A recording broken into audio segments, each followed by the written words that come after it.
Kellyson Lopes, eu sou presidente do Sindicato dos Jornalistas Profissionais de Minas Gerais e na ótica do trabalhador da notícia, liberdade de imprensa é garantir que possamos exercer o nosso trabalho com liberdade para garantir com que a população tenha o direito pleno à informação.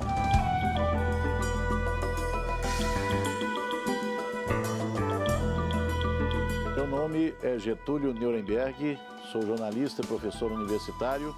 O primeiro compromisso do jornalista é a busca da verdade. Sua maior lealdade é com o cidadão.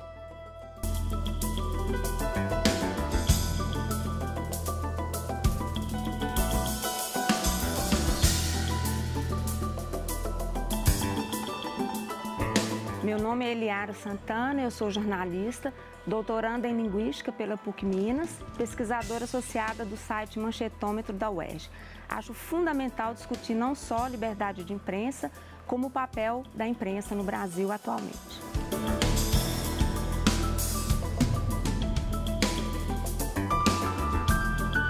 Eu sou Jair Sacanelli e está no ar o Horizonte Debate.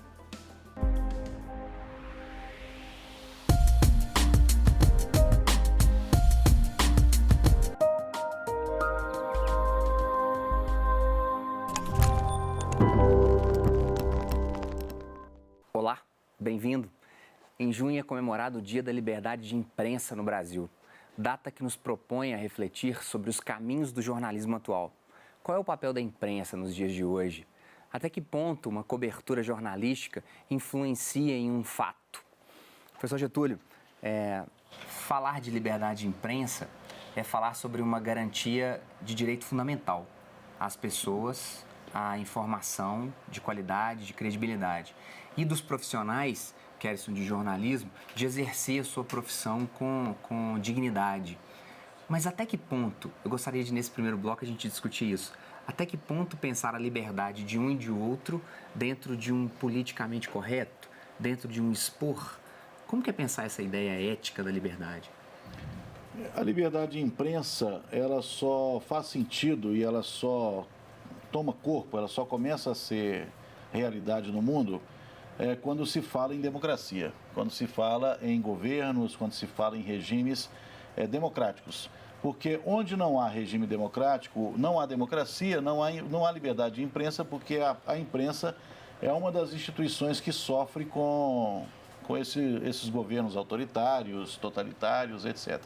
Então, a liberdade de imprensa ela surge com o crescimento da democracia, principalmente a partir do final do século XVIII, início do século XIX, na história da humanidade. Muitos confundem liberdade de imprensa com liberdade de expressão, mas a liberdade de imprensa é uma das formas de garantir o direito à expressão do cidadão como um todo. É um direito constitucional, assegurado pela Constituição Brasileira de 88, e também está previsto na Carta Universal dos Direitos do Homem, que foi redigida logo depois da Segunda Guerra Mundial, em 1948. Professor Kellyson, como garantir que a liberdade de trabalho desse profissional do jornalismo não fira essa ética que o professor Getúlio colocava? Falando do ponto de vista de nós jornalistas, nós temos um código de ética, onde nós temos, inclusive quando nos formamos no curso, nos comprometemos com esse código de ética de ser fiel às informações e ter um compromisso com essa liberdade de imprensa para garantir, que o professor Getúlio lembrou aqui, esse direito garantido na Constituição, dá direito à informação dessa população. Então, o jornalista ele segue esse código, ele busca seguir esse código de ética para garantir que essa liberdade de imprensa seja plenamente exercida e o cidadão possa receber a informação, que é esse o nosso papel, esse é o nosso trabalho. Infelizmente, nós não podemos garantir totalmente essa liberdade e esse direito democrático à população, porque no Brasil a mídia é extremamente concentrada, infelizmente a grande maioria dos meios de comunicação estão na mão de poucas famílias, e que isso não garante o pleno trabalho livre do jornalista. O trabalhador tenta desenvolver esse trabalho de forma livre, mas as suas condições de trabalho e a quem ele está trabalhando, para quem ele está trabalhando, que são esses conglomerados, na maioria das vezes não garante plenamente essa liberdade de imprensa no Brasil. Você acha que tem liberdade de imprensa no Brasil hoje, Liara? Eu acho que essa questão é complexa, sim, há liberdade de imprensa, mas eu acredito que, como o Kerson falou, a questão da concentração dos meios de comunicação é um problema muito sério, que prejudica imensamente a liberdade de imprensa e o direito à informação da população. Porque o que ocorre quando há concentração? Nós temos apenas poucos grupos que dizem e definem o que ouvimos, o que lemos, né?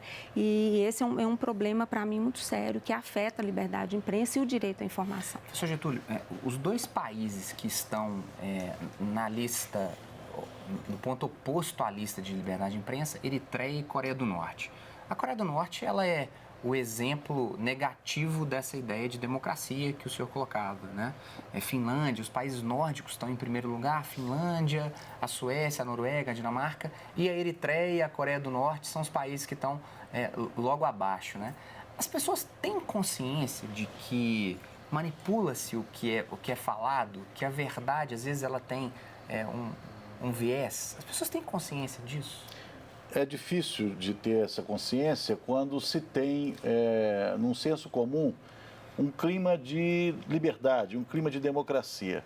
É mais fácil você identificar isso quando nós estamos sob um regime autoritário, reconhecidamente autoritário, que foi o caso do período que nós passamos de 21 anos de regime militar, de 64 a 85, né?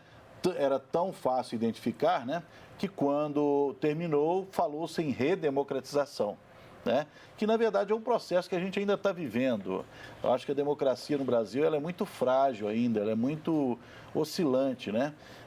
Não podemos dizer que o Brasil, seja um país efetivamente democrático. Ele será democrático quando houver democracia em todas as instâncias, né? Enquanto houver distribuição de renda irregular, enquanto houver uma série de preconceitos que estão aí um pouco velados, mas em certo momento aparecem, né? Preconceito de cor, de raça, de gênero. Isso também são direitos que são feridos e que, de alguma forma, também estão relacionados, né, a essa questão da democracia, a essa questão da liberdade. Né? Você concordava veementemente quando se falava da ideia de democracia e de manipulação? Sim, porque é muito complicado num país, por exemplo, como o Brasil, em que vivemos, né, um regime democrático, você dizer que há manipulação da imprensa, né? Por mais que você demonstre do ponto de vista das estratégias utilizadas, da construção de um discurso único, muitas vezes, né? É difícil você falar para as pessoas, olha, a imprensa manipula. Sim, e manipula como? Manipula quando difunde apenas um viés, um enquadramento, uma perspectiva de um fato, de um acontecimento, né? Com a concentração, o que ocorre? Nós não temos pluralidade, então nós não temos um contraponto, muitas vezes, né? E nós temos apenas alguns grupos que definem, então, o que vamos ouvir. E a forma, mais do que a forma, né? Como o como, né? O como, exato. Nos acontecimentos recentes, Kerson, você acha que aconteceu um pouco disso, assim? Posições antagônicas, que geraram, de certa forma, confronto e não conflito, né? Assim, quando você tem confronto, há quase que um desejo de eliminar o outro, né? O conflito é interessante porque você acrescenta algo, né? Você acha que houve isso? Acho que houve. Impeachment da presidenta? Claro, o professor Getúlio citou que no período da ditadura era muito mais fácil você identificar porque existia uma censura direta nos meios de comunicação. Hoje é mais complicado identificar esse tipo de manipulação porque não existe uma censura direta, mas existe um outro tipo de censura. Na medida que a mídia, extremamente concentrada no Brasil, ela cria um pensamento único. Então, você tem uma grande maioria dos veículos de comunicação que apresenta determinado ponto de vista apenas da sociedade. E na sociedade brasileira, que é tão diversa, que é tão plural, não reflete na imprensa brasileira essa pluralidade. E acho que foi se criando, a partir dos anos, principalmente na ascensão de governos progressistas no Brasil, a mídia se unificou, a grande parte da mídia se unificou e começou a exercer um papel de oposição política. E foi uma mídia extremamente partidarizada que foi se criando um pensamento único no país que, como você muito bem identificou, apresentou-se de forma exacerbada nos últimos tempos em uma confrontação muito grande. O Brasil sempre teve uma aparente tradição de tolerância, dos diferentes conviverem harmonicamente. Calmo, né? Exatamente. Cordial. Mas hoje a gente não se vê nesse Brasil, esse Brasil que a gente acreditava e que realmente caminhava para uma consolidação democrática. Acho que depois da ditadura construía-se caminhos para uma consolidação da democracia no país. Mas a mídia, em sua maioria, claro, não podemos definir como único, né? Existem outras expressões midiáticas, mas na sua maioria, nos principais conglomerados, aqueles que conseguem formar mais opinião, porque tem grande parte da audiência do país, foi se criando um pensamento único em que hoje se expressa numa intolerância muito grande. O professor citou preconceitos cada vez mais que são consolidados na população, né? Uma divisão do país muito grande que eu acho que a mídia cumpriu um papel, ou a falta da democratização da mídia, né? Cumpriu um papel nisso tudo. O Brasil, eu dizia, ele vinha avançando em várias áreas, em que foram feitas reformas progressistas, mas infelizmente não houve uma reforma da comunicação, uma regulação da comunicação para torná-la mais democrática. E nesse sentido, ela contribuiu para esse momento que o país vive hoje, que você identificou muito bem. Kelson, Getúlio, Eliara, vamos para um breve intervalo para discutirmos se o jornalista no Brasil, principalmente em meio aos conflitos que vivemos de natureza política, tem liberdade de fato para exercer seu trabalho. E você, que tipo de imprensa que você consome? O que você está assistindo? O que você está escutando? Vamos para um breve intervalo. Voltamos daqui a pouco.